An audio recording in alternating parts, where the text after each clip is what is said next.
শনি সম্বন্ধীয় কোনো রকমের যদি প্রভাব আপনার মধ্যে পড়ে, যাদের পুষ্টি জানা নেই, তারা ধরুন আর্থিক কষ্টে ভুগছেন, কিংবা ধরুন রোগ ভোগে ভুগছেন, কিছুতেই রোগ ভোগে যাচ্ছে না, একটার পর একটা ডাক্তার দেখাচ্ছেন, মানসিক কষ্ট হচ্ছে, রাত্রিরে ঘুম হচ্ছে না, পায়ের ডিস্টার্ব হচ্ছে, পেটের ডিস্টার্ব হচ্ছে, মানে দুঃখ দারিদ্র্যর মধ্যে আপনি ক্রমশ আস্তে আস্তে জড়িয়ে পড়ছেন বা ধার দেনায় জড়িয়ে পড়ছেন, কিংবা আপনার শনির দশা চলছে, শনির সাড়ে সাথে চলছে, শনির ধাইয়া চলছে, এই সমস্ত যদি বা শনির প্রভাবে বা শনির দৃষ্টিতে আপনার শুভ সময় নষ্ট হয়ে অশুভ সময়ের প্রভাব সৃষ্টি হচ্ছে, এই সময় আপনি কী উপায় করবেন?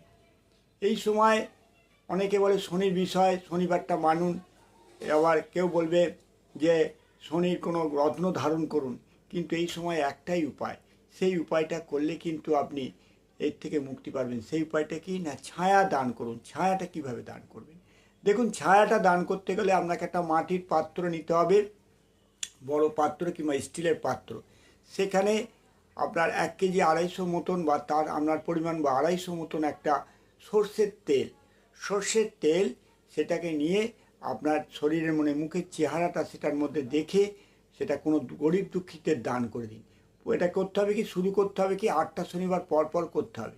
8টা শনিবার পর পর করলে আপনার এই যে সমস্যার সম্মুখীন হচ্ছেন বা এই যে আপনার শারীরিক অসুবিধা হচ্ছে বা কষ্ট ভোগ হচ্ছে, আপনি দেখবেন সেটা ঝপ করে কমে গেছে।